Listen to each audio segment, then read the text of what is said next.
Bien, nosotros nos encontramos estudiando la doctrina del Espíritu Santo. Tenemos unos meses estudiando esta doctrina y si el Señor así lo permite, en la semana próxima estaremos trayendo a conclusión esta serie. Y los temas que tenemos por delante es hoy estudiar los pecados contra el Espíritu Santo y la semana próxima el Espíritu Santo y la oración. En el día de hoy quisiera enfocarme en ver aquellos pecados que la Escritura nos plantea que nosotros podemos cometer contra la tercera persona de la Trinidad. Ciertamente vivimos en días donde las personas tienden a evaluar la vida a la luz de lo que ven, de lo que palpan y de lo que sienten.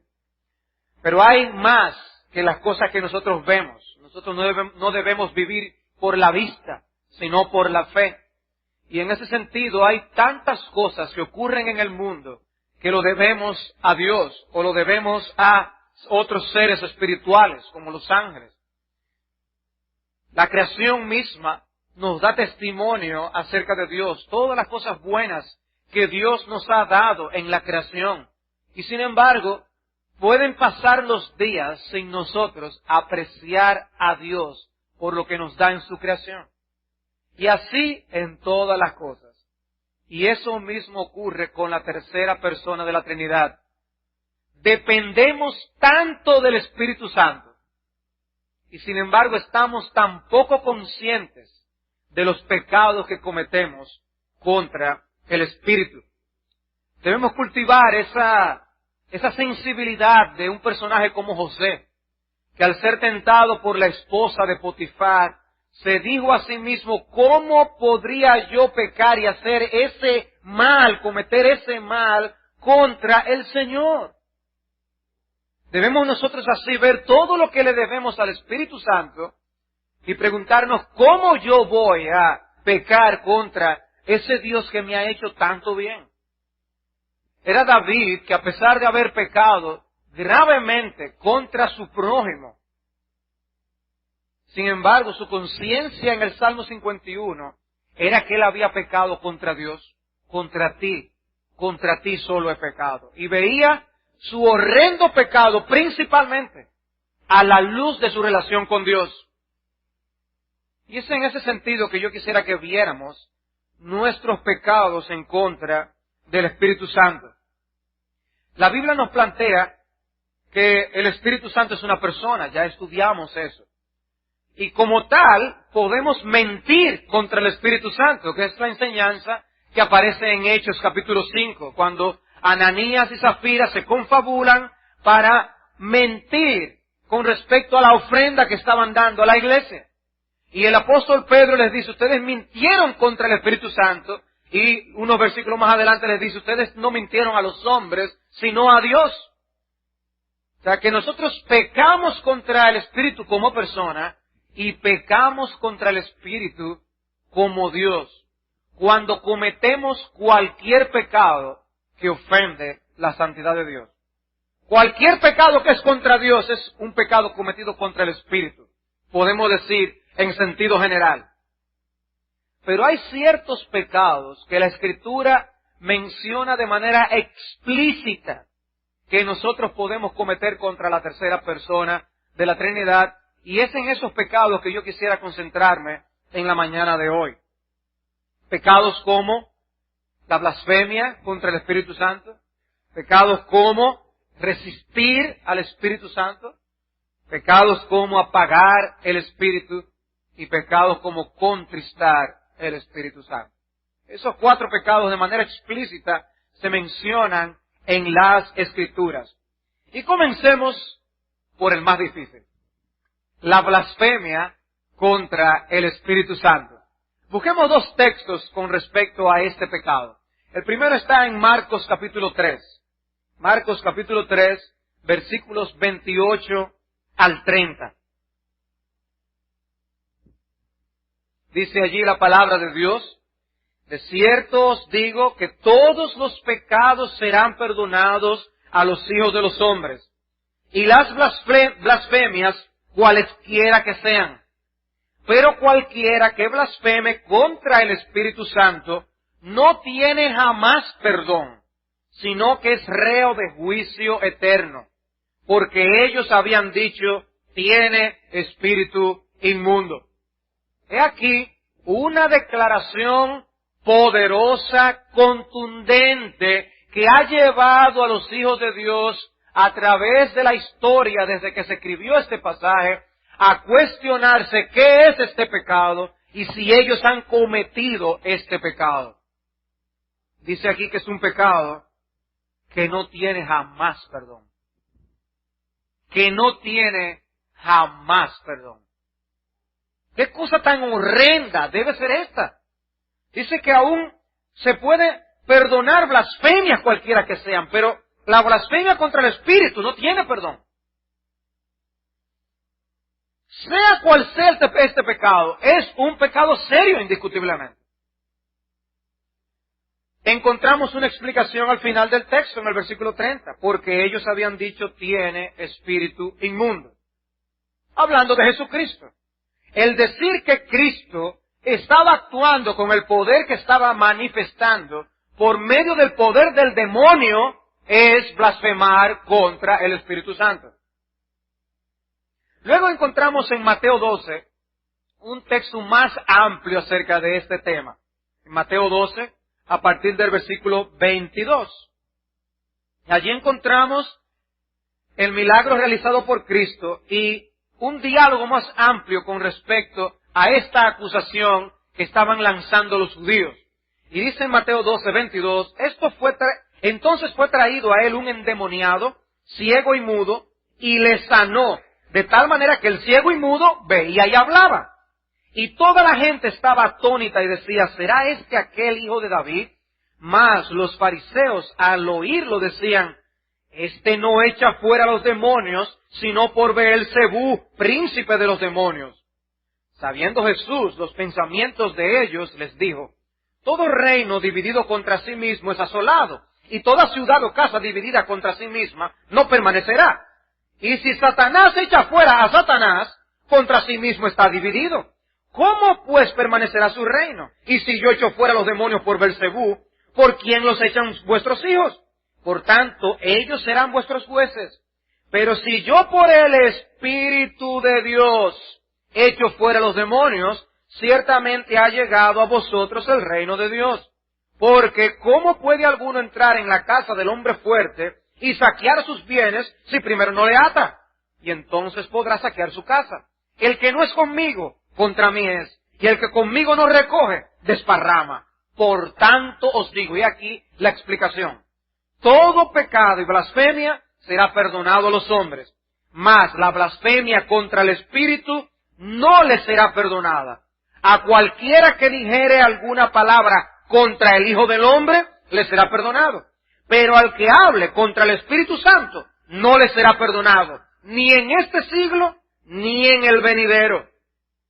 Una vez más, vemos la seriedad del planteamiento del pecado contra el Espíritu Santo. Esta blasfemia contra el Espíritu Santo, un pecado que no será perdonado. ¿Cuál es la acusación? Que Cristo estaba manifestando poder de sanación por el poder demoníaco. Y Cristo dice, no, yo lo estoy haciendo por el Espíritu Santo. Ustedes están llamando al Espíritu Santo el diablo, el demonio. Y eso constituía la blasfemia contra el Espíritu Santo. Dicen, yo no estoy destruyendo con Satanás el reino de Satanás. Yo estoy destruyendo el reino de Satanás por medio del poder del Espíritu de Dios. Y es en medio de esta argumentación que Él da esa palabra tan fuerte. Todo pecado y blasfemia será perdonado a los hombres. Eso es una gran noticia. Todo pecado tiene perdón. No es que a Dios no le importa lo que el hombre haga. Lo que esta verdad de Cristo está diciendo es que en Él, creyendo en Él y por medio de la fe en Él, en Cristo, hay perdón para cualquier pecado. Cualquier pecador. Excepto. Y esa es la excepción terrible. la terrible excepción. Hay un tipo de pecado que Dios describe habiendo cruzado una línea de la que no hay retorno. Esa es la descripción que nosotros tenemos aquí en este pasaje. De manera que no estamos hablando de cualquier blasfemia. Él mismo dice, cualquier blasfemia será perdonada. Hombres blasfemos de Dios y de Cristo han sido perdonados. Es el caso del apóstol Pablo, por ejemplo. ¿Qué es una blasfemia? Es cualquier palabra o acción que irrespete el nombre o la majestad de Dios. Bueno, aún ese pecado tiene perdón. Por medio de Cristo ese pecado es perdonado. Ahora, la blasfemia contra el Espíritu no tiene perdón. Y por el hecho de ser descrito como un pecado sin perdón, ha sido equipado con otros textos de las Escrituras que mencionan condiciones de donde no hay regreso. Textos como Hebreos capítulo 6, Hebreos capítulo 10, Primera de Juan capítulo 5, que describe el pecado de muerte. Son condiciones que una vez cruzados esa línea divisoria trazada por Dios, de esa línea no hay regreso hacia detrás. En Hebreos 6 dice, para eso no hay arrepentimiento. Para ese pecado no hay arrepentimiento. Cruzar una línea de confesar a Cristo, profesar fe en Cristo y dar marcha atrás en esa profesión, en algún momento algunos cruzan una línea de la que no hay regreso.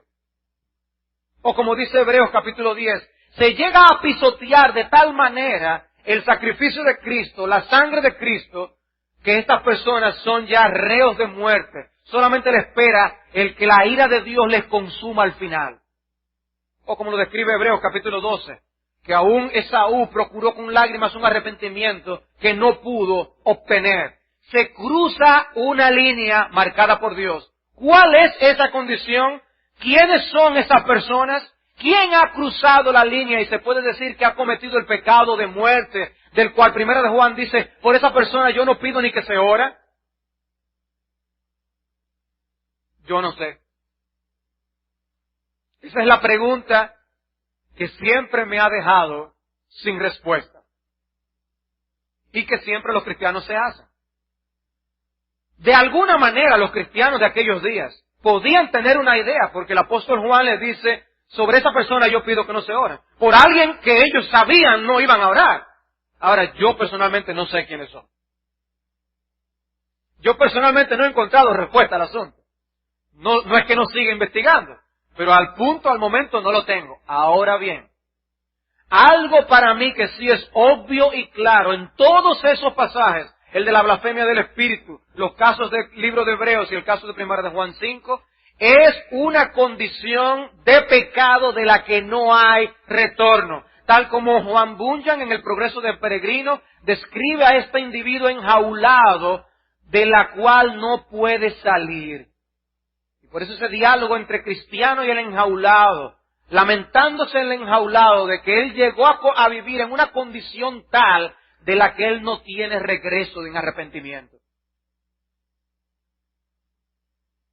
No sabemos cuál es esa condición, pero sí hay suficientes advertencias en la palabra de Dios para que todos evitemos caer en semejante dureza de pecado. Pero ahora bien, hay una diferencia clara para mí entre la blasfemia del Espíritu Santo descrita en Mateo y la condición de apostasía que aparece en el libro de Hebreos. Yo creo que en el caso del libro de Hebreos estamos hablando de personas que han profesado ser cristianas, han profesado a Jesucristo por un tiempo y luego han dado marcha atrás a esa profesión de fe. Hicieron un retorno a las bases del judaísmo. Por eso el libro se llama Libro a los Hebreos. Eran creyentes de trasfondo judío. Y estos judíos habían abrazado al Mesías Jesucristo y luego habían dado marcha atrás. Y el autor de Hebreos le dice, no aparecerá un segundo Mesías para salvarles a ustedes. Si no es por medio de Jesucristo, no hay salvación. Y en eso hay un elemento común con la blasfemia contra el Espíritu Santo. Pero hay algo distinto. Aquellos a quienes Cristo dice esta advertencia, no estaban profesando fe en Jesús. No estaban profesando fe en Jesús. Y sin embargo, Cristo les dice, hay un punto de dureza en contra del Evangelio, que es de ustedes cruzar esa línea demarcatoria en la providencia y soberanía de Dios, no hay regreso. No aparecerá un segundo Salvador para ustedes. Ustedes rehúsan creer en Cristo y nunca tendrán a Cristo. Y Cristo se va de sus vidas para siempre. ¿Cuándo ocurre eso? No sé. ¿Con cuánta intensidad hay que rechazar a Cristo para llegar a ese punto? No sabemos. La Biblia no lo describe así. ¿Cuánto tiempo tiene una persona que rehusar a Jesucristo para que eso ocurra? La Biblia tampoco lo dice. Pero evidentemente hay un punto en particular en el que Dios le cierra la puerta de la salvación a un individuo. Y no quieras tú llegar a esa condición jamás en tu vida. Pero con esa seriedad lo ve el Señor. Una seriedad para decir, la blasfemia contra mí, dice Cristo, eso tiene perdón. Pero la blasfemia contra el Espíritu no tiene perdón jamás. El apóstol Pablo se describe a sí mismo como un ex blasfemo. Ex blasfemo que llevó a otros a blasfemar. Grave el pecado de Pablo. Y sin embargo encontró perdón por medio de Jesucristo. Y Dios lo puso, dice él mismo, como un ejemplo de los que iban a creer en Cristo por medio de su palabra. Pablo es un ejemplo de que Dios perdona aún al peor de los pecadores. Pero Cristo dice, hay una blasfemia, hay un punto de pecado que tiene consecuencias eternas. Eternas. Algunas personas dicen, ya ese es un pecado imposible de volver a cometer y realizarse. Solamente se podía cometer mientras Cristo estaba vivo aquí en la tierra y atribuir a las obras de Cristo el que lo hacía por el poder del diablo. Otros dicen, no, es un pecado que puede cometerse cada vez que los hombres a la obra de Cristo se la atribuyen a el diablo. Alguien puede hoy, es lo que se explica, decir que todo lo que es el cristianismo y lo que Cristo representa en el cristianismo es fruto de la obra del diablo. Y dicen, eso es repetir este pecado. Yo creo que esta advertencia está en las Escrituras para que nadie vaya a asumir que las cosas le irán bien siempre y que siempre tendrá oportunidad. No, peligro. Peligro. Hay un punto de rechazo de Cristo y de su Evangelio que el Espíritu Santo lo toma como una afrenta contra Él. Y hay de aquel contra quien se pone el Espíritu Santo. El Espíritu Santo es el único que puede abrir los ojos de tu entendimiento a la belleza de Jesucristo, a la salvación que hay en el Evangelio. Es el Espíritu Santo el único que puede llevarte a contemplar tu pecado para entender que solamente hay perdón en Jesucristo. Pecar contra el Espíritu puede ser una arrogancia tal que te impida la salvación. Que te impida la salvación. De esa manera, la Biblia plantea la blasfemia contra el Espíritu Santo y es lo más que voy a decir al respecto. El segundo pecado que quiero que veamos es un poco más claro. Es más fácil de entender, aunque no necesariamente más fácil de admitir. La resistencia al Espíritu Santo. Podemos pecar resistiendo al Espíritu Santo. Podemos pecar resistiendo al Espíritu Santo. Y el texto que nos presenta eso está en el discurso de Esteban en Hechos capítulo 7, versículo 51. Hechos 7, 51.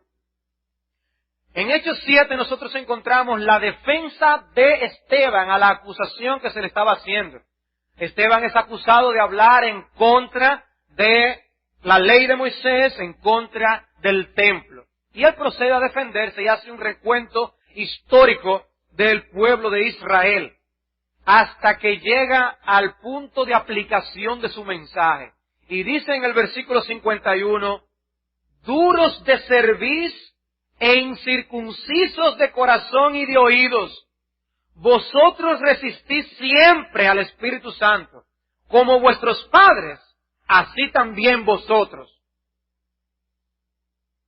Algo muy halagüeño. Nadie, ¿verdad?, se siente halagado por oír una descripción de esa naturaleza.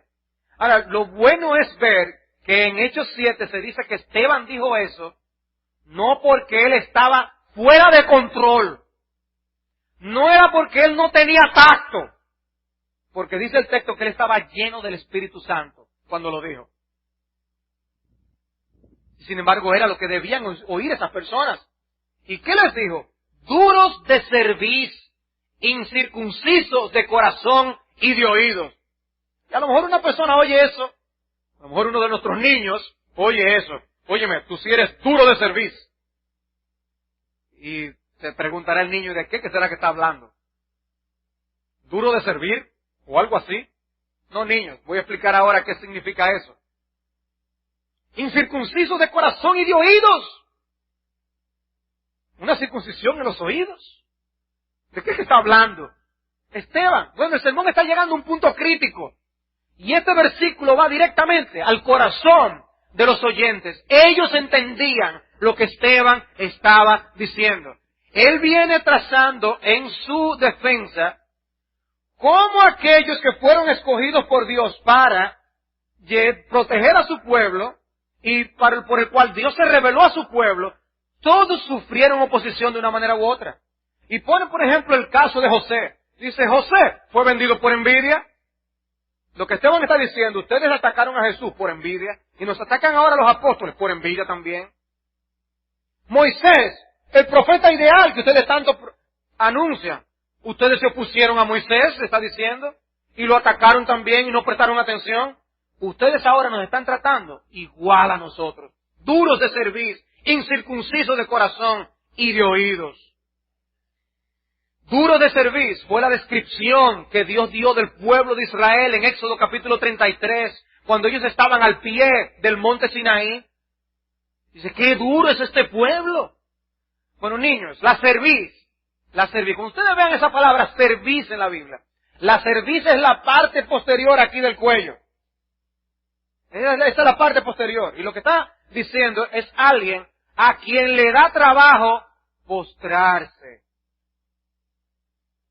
Es alguien que es tan duro que lo que quiere es estar erguido de cerviz. En su soberbia, él no se postra. Es una palabra para hablar de orgullo. Es una palabra para describir a alguien que quiere hacer su voluntad y no la voluntad de Dios. Un sinónimo de esa frase duro de cerviz es alguien indomable, indómito. Un animal que no se puede domar. Y tú quieres que el perro haga tal cosa, y el perro hace otra. Y tú quieres que el caballo haga tal cosa, y no hace lo que tú le dices. Eso es un animal indomable, indómito. Bueno, lo que Dios nos dice en su palabra es que nosotros podemos ser indómitos. Podemos ser indomables. Dios quiere que nosotros seamos dóciles. Y en lugar de eso somos como animales tercos que no hacemos lo que el Espíritu quiere. Y Esteban aquí está diciendo, ustedes son como animales indomables. Quieren hacer su voluntad. No se dejan llevar y conducir por Dios por medio de su Espíritu y su palabra. Quieren hacer cuanto quieren, como quieren, cuando quieren. Y Dios dice esto, y lo oyen y como quiera lo hacen. Ustedes saben la cantidad de sermones que nosotros hemos escuchado acerca de multitud de temas. Y nos encontramos repitiendo la desobediencia en esas mismas áreas de las que hemos oído vez tras vez. En el ámbito familiar, en el ámbito laboral, en el ámbito relacional entre la iglesia, en toda faceta nos vemos a nosotros mismos siendo como animales indomables, duros de cerviz. Por eso esa resistencia al Espíritu está ligada a la dureza de oídos y de corazón. Es rehusarse, someterse a Dios por medio de la obediencia a su palabra. la ternura de corazón que cede a las directrices de la palabra no está presente. Y Dios no quería tener un pueblo con todas las señales externas de que eran parte del pueblo de Dios, circuncidados, vestidos como demandaba la ley en todo sentido, mientras sus corazones estaban lejos de Él. Estaban disfrazados de ángeles, pero vivían como demonios. Y Esteban les dice, duros de servicio, incircuncisos de corazón y de oídos. Es por eso que en el libro de Deuteronomio, nosotros encontramos a el Señor diciendo a su pueblo, circuncidad pues el prepucio de vuestro corazón y no endurezcáis más vuestra cerviz. Dice, lo mío no es algo externo que yo ando buscando, yo quiero una espiritualidad interna. Dice Deuteronomio 36, y circuncidará Jehová tu Dios tu corazón y el corazón de tu descendencia para que ames a Jehová tu Dios con todo tu corazón y con toda tu alma a fin de que vivas. O como declara luego más adelante en el Nuevo Testamento Pablo en Romanos 2 versículo 28, no es judío el que lo es externamente, ni es la circuncisión la que se hace externamente en la carne, sino que es judío el que lo es en lo interior, y la circuncisión es la del corazón, en espíritu, no en letra.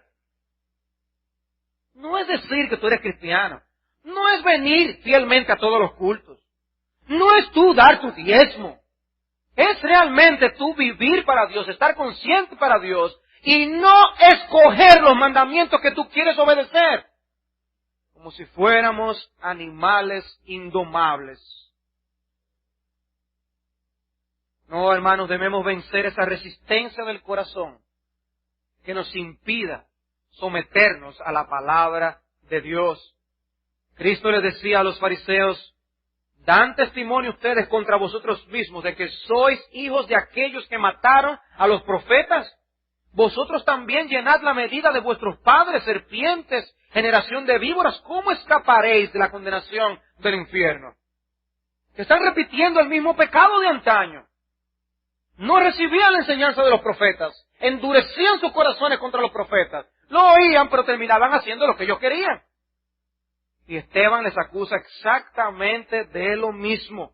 Y eso no es otra cosa que oponerse al Espíritu de Dios. ¿Vemos lo que está haciendo Esteban aquí? Es resistir la palabra de Dios, es resistir al Espíritu Santo. Resistir la palabra de Dios es resistir al Espíritu Santo. Rechazar la palabra de Dios es rechazar a Dios. Rechazar a los siervos de Dios es rechazar a Dios. Vez tras vez la Escritura dice esto. Por eso el Señor instruye a sus discípulos. Yo les envío a ustedes a anunciar el Evangelio. El que a vosotros recibe, a mí me recibe. Y si le rechazan, ¿qué ocurre? A mí me rechazan. Rechazar la palabra de Dios es rechazar al Espíritu Santo. Por eso yo les decía al principio, hermanos, podemos vivir y hacer muchas cosas de manera natural, vivir con un naturalismo espiritual. ¿Cómo así? Oh, que nosotros somos evangélicos, pero vivimos con nuestra mente en lo que vemos, palpamos y somos. Y no realmente viviendo a la luz de las realidades espirituales y eternas que están continuamente a nuestro alrededor. Como el hecho de que cuando tú vienes a escuchar la palabra de Dios, cuando tú lees la palabra de Dios, tú te estás exponiendo a la enseñanza de la tercera persona de la Trinidad. Tú no estás meramente rechazando una opinión humana, estás rechazando a Dios mismo. Ese es el concepto que Dios le da a su palabra. Era George Mueller que decía, si el Espíritu Santo nos guía del todo, nos va a guiar conforme a las Escrituras y nunca contrario a ellas. ¿Tú crees que el Espíritu te está guiando? Sí, el Espíritu me está guiando. Yo estoy seguro que ese es el hombre. Él no es cristiano, pero mira, yo estoy seguro que sé. Porque bueno que... Bueno, eso es ir en contra de los principios revelados en su palabra claramente. No, no es el Espíritu que te está guiando. Eso es resistir al Espíritu de Dios. Y así, hermanos, en un montón de cosas, en las que nosotros vemos a Dios hablar en su palabra y las personas terminar haciendo lo que quieren. Por ejemplo, aquí se ha enseñado acerca del mandamiento no hurtarás y todas las cosas que eso implica.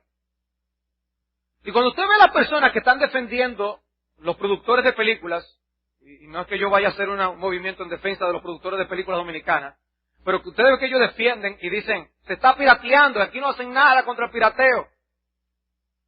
Pero a usted no le importa bajar la película, y ya a veces que yo oigo frases, no, ellos vieron la película tal, pero esa película ni siquiera ha llegado aquí en video ni nada. ¿Y cómo fue que la vieron ya? No, que la bajaron de internet. Así con una tranquilidad pasmosa. Si le preguntan a los productores de esa película cómo se llama eso, ellos le van a decir cómo se llama. Eso es hurtar. Eso es hurtar. Pero nosotros no tenemos la conciencia, no vivimos a la luz de la conciencia de lo que dice la palabra del Señor. Y sentimos libertad a veces de hacer cosas que no tenemos licencia. Pero yo me siento muy bien haciendo, yo no tengo ningún problema de conciencia. Sí, pero la guía final no es tu conciencia, es la palabra de Dios. Quizás tu conciencia no está bien educada. Pero la guía final no es mi conciencia ni la tuya, es la palabra de Dios. Y de esa forma nosotros a veces jugamos con lo que oímos de la palabra de Dios. Bueno, eso es así para algunos, pero no para mí. No, hermanos. Y vemos aún a las personas que no tienen al Espíritu de Dios en sus corazones, que no son creyentes, llegando a conclusiones similares y ponen leyes por eso. Nosotros no necesitamos que hayan esas leyes para nosotros saber lo que está bien y lo que está mal. Y eso es por poner un ejemplo, mis hermanos. Es por poner un ejemplo. Y así es un montón de cosas en nuestras vidas. No todos les damos importancia a las mismas cosas. Pero ¿saben por qué terminamos como quiera? Bajando la película y haciendo lo que sea. Porque por puro placer y puro deseo. Puro placer y deseo. Por tu deseo tú resistes al Espíritu. Sencillamente por satisfacer un deseo. Sencillamente. Pero ¿y qué del Espíritu de Dios? Y en ese sentido te tengo una pregunta. ¿Tienes tú un espíritu salvaje o te dejas domar por el Espíritu Santo? ¿Tienes tú un espíritu salvaje o te dejas domar por el Espíritu Santo? No, que a nosotros no se nos puede acusar de ser duros de servicio, ni incircuncisos de corazón. Tercer pecado contra el Espíritu Santo que quiero mencionar. Nosotros podemos pecar contra el Espíritu, blasfemando contra el Espíritu, resistiendo al Espíritu. En tercer lugar, podemos pecar apagando al Espíritu Santo. Podemos pecar apagando al Espíritu Santo. Y el texto sobre esto es 1 Tesalonicenses capítulo 5, versículo 19. No apaguéis al Espíritu. No apaguéis al Espíritu. Y este texto es parte de un grupo de breves exhortaciones que Pablo dio al final de esta epístola a estos hermanos en Tesalónica. Observen el cúmulo de exhortaciones que aparecen. Dice, también os rogamos, hermanos, que amonestéis a los ociosos, que alentéis a los de poco ánimo, versículo 14, que sostengáis a los débiles, que seáis pacientes para con todos. Mirad que ninguno pague a otro mal por mal, antes seguid siempre lo bueno unos para con otros y para con todos. Estad siempre gozosos, orad sin cesar, dad gracias en todo, porque esta es la voluntad de Dios para con vosotros en Cristo Jesús. No apaguéis al Espíritu, no menospreciéis las profecías, examinadlo todo, retened lo bueno, absteneos de toda especie de mal. Se observen que esto es todo un cúmulo de exhortaciones al punto. Y se ha explicado aquí en otros contextos que si hubiera sido para otra iglesia, Pablo hubiera tenido que dar muchas explicaciones. Pero a estos hermanos, con decirles estas breves exhortaciones, era suficiente. ¿Qué significa entonces esta expresión, no apaguéis al Espíritu? ¿Qué se está enfatizando? Bueno, hay dos puntos de vista básicos al respecto. Un punto de vista relaciona el versículo 19 con lo que sigue. En el versículo 20, Pablo habla de las profecías. En el 21 habla de examinarlo todo y retener lo bueno. Y se une los versículos 19 al 21 como una especie de advertencia a no dejar de prestar atención a las profecías que se estaban llevando, a no menospreciar las profecías que estaban llegando. Era una época donde no había Nuevo Testamento escrito, las personas todavía, las iglesias tenían revelación por medio de profetas, y estos profetas traían mensajes inspirados por el Espíritu Santo. Y algunos hermanos podían menospreciar los instrumentos humanos y por ende el contenido de estas profecías. Es como que nosotros digamos, no, Dios utilizó instrumentos humanos para dejarnos su sagrado libro. Yo no voy a tomarlo tan en serio. No, eso sería una contradicción, en un pecado contra el Espíritu que inspiró las Escrituras. Pero asimismo que ellos estaban pecando contra el Espíritu, menospreciando las profecías traídas a través de estas personas. Y es posible que el texto esté hablando en ese sentido.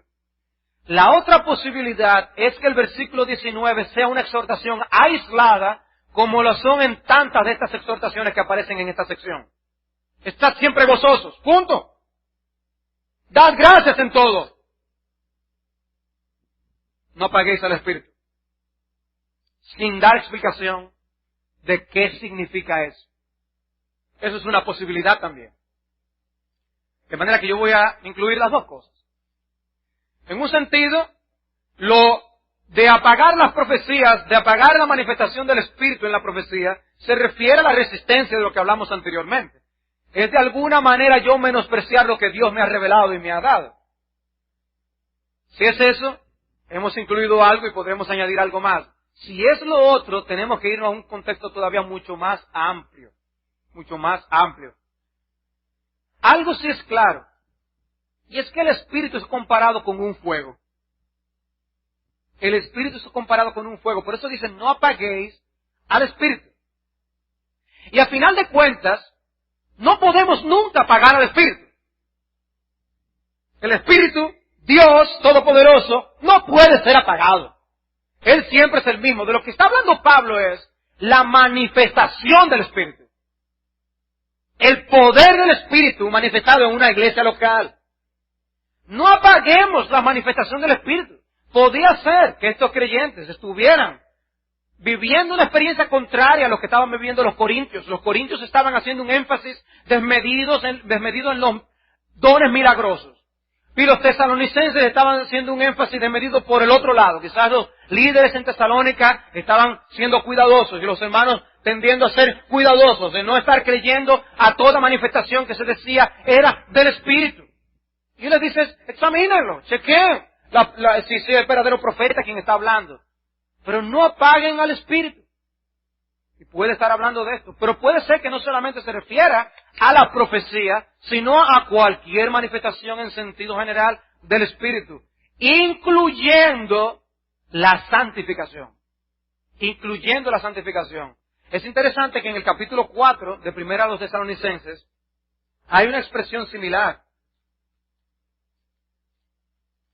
En el capítulo 4, Pablo está hablando de la santificación. Él les dice,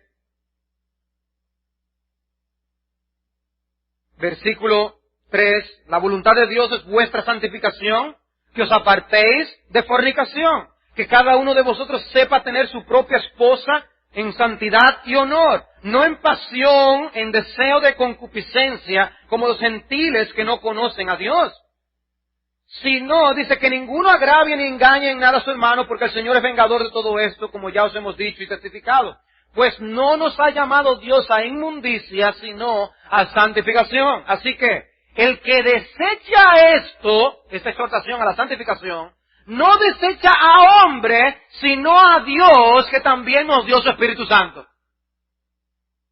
El que es descuidado en este tema de la santificación, lo que está diciendo Pablo aquí, no está simplemente descuidando lo que es una enseñanza humana, está descuidando al propósito mismo por el cual Dios nos dio de su Espíritu Santo.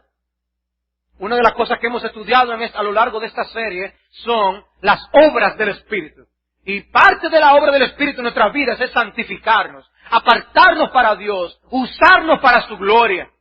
Sin el Espíritu no podemos hacerlo. No podemos dar muerte a las obras de la carne, dice Pablo en Romanos capítulo 8.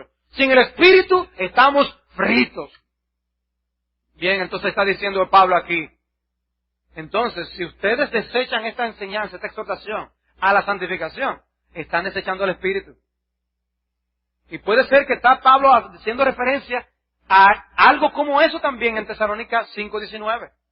Apagar al espíritu, no seguir sus inclinaciones a la misma santidad, no seguir sus inclinaciones para manifestar su poder en nuestras vidas, no manifestar ese poder manifestando sus virtudes, los frutos del Espíritu Santo. No apagues el espíritu, amado hermano mío, está diciendo aquí. Pablo le dijo a Timoteo, aviva el fuego del don de Dios que está en ti, avívalo, porque no nos ha dado Dios espíritu de cobardía, sino de poder, de amor y de dominio propio. ¿Saben cómo se manifiesta el poder del Espíritu? Que es algo que hemos dicho en esta serie. El poder del Espíritu se manifiesta en vidas transformadas, en vidas que transmiten el fruto del Espíritu de Dios. Si las gracias espirituales no se manifiestan en tu vida, estás tú resistiendo la obra del Espíritu, estás apagando la obra del Espíritu en tu vida. Por eso no te avergüences de dar testimonio de tu Señor. Participa de las aflicciones por el Evangelio según el poder de Dios. Y algunos relacionan este fuego encendido del Espíritu en nuestras vidas que no debemos apagar con un texto como Romanos 12:11 que dice que debemos ser fervientes en espíritu. Hay una versión que lo traduce diciendo sirvan al Señor con el fervor que da el Espíritu. Hay un fuego, un fervor, ser fervientes en espíritu que es consecuente con nosotros ser morada del Espíritu Santo. Relacionen eso que Pablo le dijo a Timoteo ahora con ese versículo. Timoteo, no te avergüences, no tengas temor, da testimonio con poder y vigor, tú tienes al Espíritu Santo. La presencia del Espíritu Santo se debía manifestar de una manera y era no amilanándose, era teniendo poder, amor, dominio propio. Y aquí Pablo en Romanos dice que debemos ser fervientes en espíritu. Las cosas que hacemos en el mundo pueden atrapar nuestro corazón y podemos participar de ellas con fervor. No hay problema en eso. Tú puedes dedicarte a tu trabajo con fervor. Eso es correcto. Puedes dedicarte a tu negocio con fervor. Puedes dedicarte a tus estudios con fervor. Puedes atender a tu familia con fervor. Puedes atender tus hobbies con fervor. Pero ese fervor no puede ser más intenso y más vigoroso que el fervor que tú tienes producido por el Espíritu de Dios, por amor a tu Señor. Y dice Pablo que debemos ser todos, no algunos, todos fervientes en espíritu. Hay un fuego que debe permanecer encendido en nosotros. No se manifestará de la misma manera en todos y en cada uno, pero debe caber dentro de la descripción de fervor que da el apóstol Pablo. ¿Vives tú con fervor para Dios? ¿Manifiestas ese fervor? ¿O podría esta exhortación, no apagues el espíritu, ser algo que puede ser bien dirigido a ti? Era Juan Bunyan que describía a los cristianos como marineros, que estamos a la mar y que tenemos que aprovechar el viento adecuadamente. Y decía Bunyan, los marineros no podían crear el viento. Los marineros tenían que aprovechar el viento y poner las velas adecuadamente para poder ir donde debía ser. Y dice él, nosotros no podemos crear el espíritu, pero nosotros debemos ciertamente estar con las velas elevadas para que cuando el Espíritu de Dios nos dé con su viento y su fervor y su fuego, nosotros podamos avanzar a donde Él nos quiera llevar. Podemos blasfemar contra el Espíritu, resistir al Espíritu, podemos nosotros apagar el Espíritu y finalmente podemos contristar el Espíritu. Podemos contristar el Espíritu. ¿Cuál es el texto? Efesios capítulo 4, versículo 30. Efesios 4:30.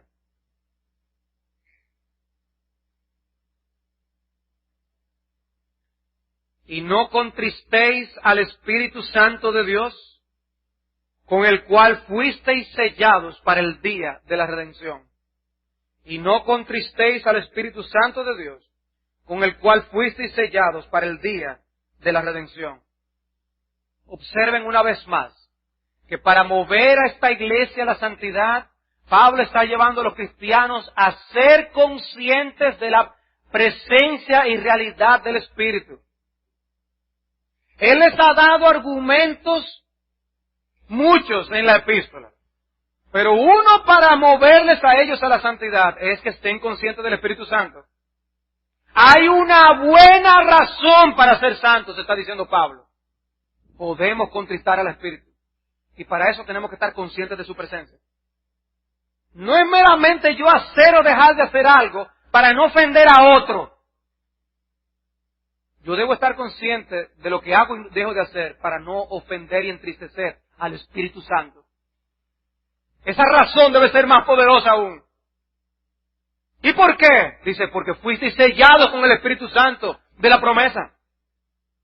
De alguna manera estos hermanos ya habían sido confirmados en esa enseñanza. Pablo les ha dicho eso en el capítulo 1. Él les enseñó que el Espíritu Santo es un sello, una garantía de que somos pertenencia divina y que llegaremos a la eternidad por su gracia. Ahora Pablo les dice, esa enseñanza tiene consecuencias prácticas. El tú estar consciente de que no te perteneces a ti mismo y de que ya tú has sido sellado como pertenencia divina, a la hora de tú hacer o dejar de hacer algo, en la forma como tú te relacionas con los demás, debe ser algo que te mueva a cuidar tus palabras, tus actitudes, tus reacciones. Este lenguaje de no contristar al Espíritu Santo es obviamente una forma humana de hablarnos del Espíritu de Dios. Porque no podemos imaginarnos la tristeza divina idéntica a como nosotros la experimentamos, pero es un lenguaje que entendemos. Nosotros entendemos cuando la palabra de Dios nos dice no entristezcas al Espíritu Santo. Nosotros podemos mover su sentimiento a tristeza. Porque Dios tiene sentimientos. Dios tiene sentimientos. La Biblia describe a un Dios con sentimientos. Un Dios que se aira, un Dios que se entristece, un Dios que ama, un Dios que se compadece. La Biblia plantea un Dios con sentimientos y Él dice, Él se entristece. Dios se entristece, el Espíritu Santo se entristece. ¿Y cuál es el contexto de este pasaje? Vean conmigo en Efesios capítulo 4 por un instante. ¿Cuál es el contexto? Observen a partir del versículo 25 el contexto de esta expresión. Dice, por lo cual, desechando la mentira, hablad verdad cada uno con su prójimo, porque somos miembros los unos de los otros. Airaos, pero no pequéis. No se ponga el sol sobre vuestro enojo, ni deis lugar al diablo. El que hurtaba, no hurte más, sino trabaje, haciendo con sus manos lo que es bueno, para que tenga que compartir con el que padece necesidad. Ninguna palabra corrompida salga de vuestra boca, sino la que sea buena para la necesaria edificación, a fin de dar gracia a los oyentes. Y no contristéis al Espíritu Santo. ¿Ven la relación? ¿Qué hay antes del versículo 30? Directrices que tienen que ver con nuestro trato los unos con los otros. Eso es lo que hay. Ahora, ¿qué hay después del versículo? Versículo 31. Quítense de vosotros toda amargura, enojo, ira, gritería y maledicencia y toda malicia. Antes bien, sed benignos unos con otros, misericordiosos, perdonándoos unos a otros, como Dios también os perdonó a vosotros en Cristo. Sed pues imitadores de Dios, etcétera, etcétera.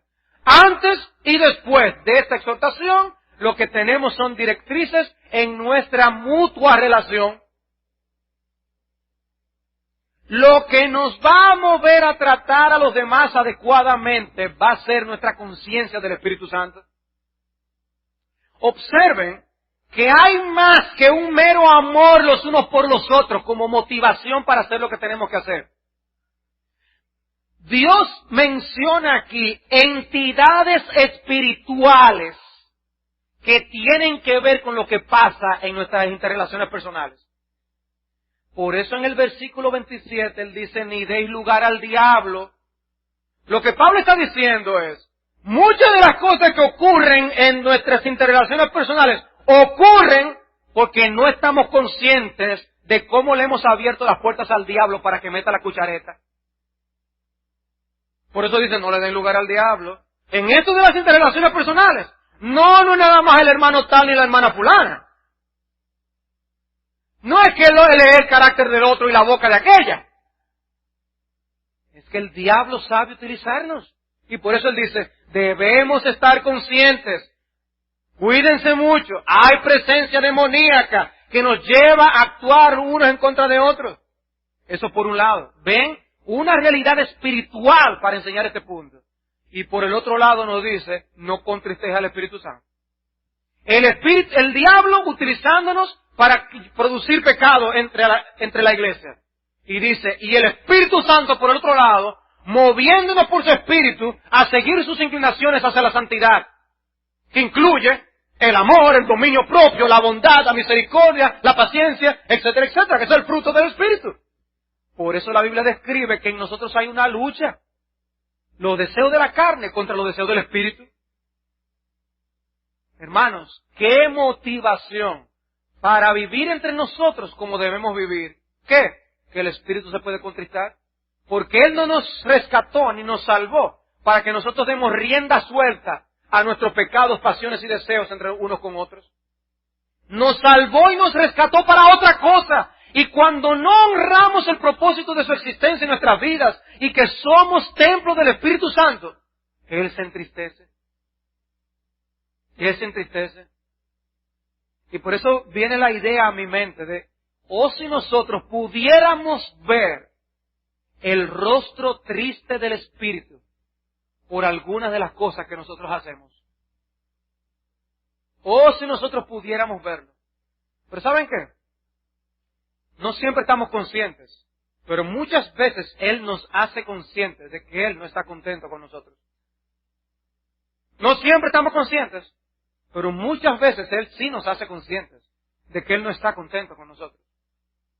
Y por eso los puritanos usaban la expresión de que un espíritu contristado a veces se convertía en un espíritu retirado. Y por eso poco poder en nuestras vidas personales para vivir en santidad y manifestar el fruto del Espíritu. Poco poder para nosotros testificar, dar testimonio de la obra de Jesucristo en nuestras propias vidas. Porque hay un espíritu retirado. Hay un espíritu que no nos está fortaleciendo como debiéramos ser fortalecidos. Porque en nuestras fuerzas es imposible.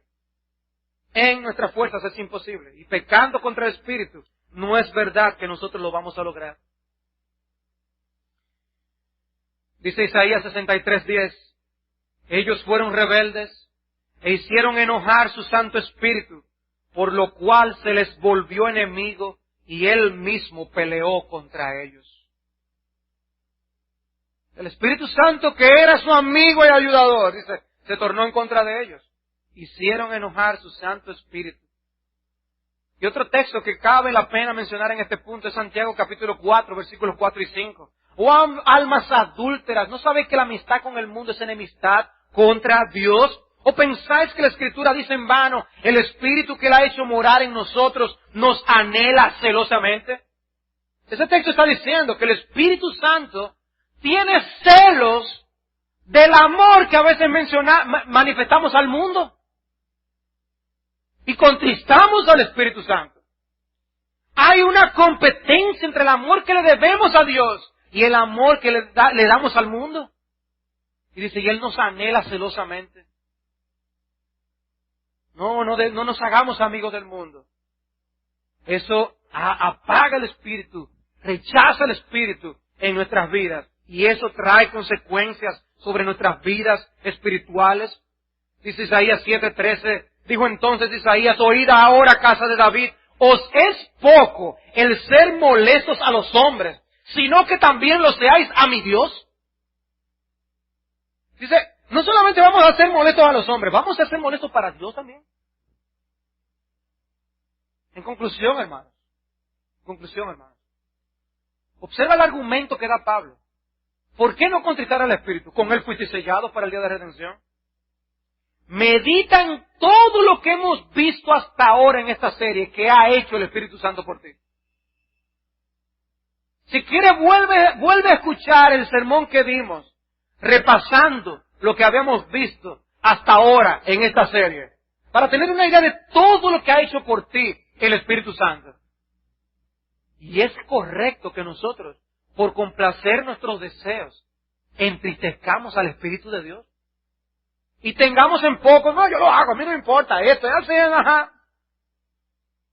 Pero no te preguntas si al Espíritu le importa. Si al Espíritu sí le importa. El Espíritu Santo, hermanos, usa hombres y mujeres. El Espíritu Santo no está en métodos. El Espíritu Santo no está en los ministerios per se que pudimos ver la noche del miércoles pasado aquí. El ministerio de tal cosa, el ministerio de tal cosa. El ministerio se lleva a cabo por hombres y mujeres que en dependencia del Espíritu de Dios hacen la obra de Dios.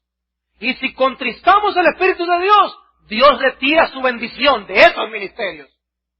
No son los métodos. La maquinaria que se engrasa está en el interior, en nuestro corazón. Hermanos, no depender del Espíritu de Dios es pecar contra el Espíritu. Ocupémonos de las cosas del Espíritu, porque el ocuparse de la carne es muerte, pero el ocuparse del Espíritu es vida y paz. Porque si vivís conforme a la carne, moriréis. Mas si por el Espíritu hacéis morir las obras de la carne, viviréis. ¿Por quién estás viviendo tú? ¿Por la carne o por el Espíritu? La blasfemia del Espíritu. Rechazar nosotros al Espíritu. Apagar al Espíritu. Contristar al Espíritu. Es una muestra de las cosas que podemos hacer contra el Espíritu que nos ha dado tanto. ¿Qué hemos dicho nosotros en esta serie? Donde está el Espíritu, allí hay vida. Cuando el Espíritu se va, lo que hay es muerte. No ofendamos al Espíritu para mantener la vida, para mantener el vigor, para mantener la fortaleza de nuestras vidas como individuos y como iglesia. Si nos dedicamos a contristar el Espíritu por nuestros deseos, se nos dirá lo más precioso. Cristo quitará su candelero y nos veremos a nosotros viviendo vidas cristianas en nosotros mismos. Que Dios nunca permita eso en nuestra congregación. Vamos a orar.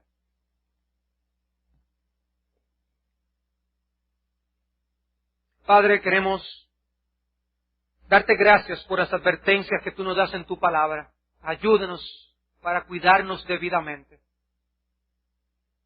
Padre, queremos tomar en serio estas advertencias. Pedirte, Señor, que nunca quites tu candelero de este lugar.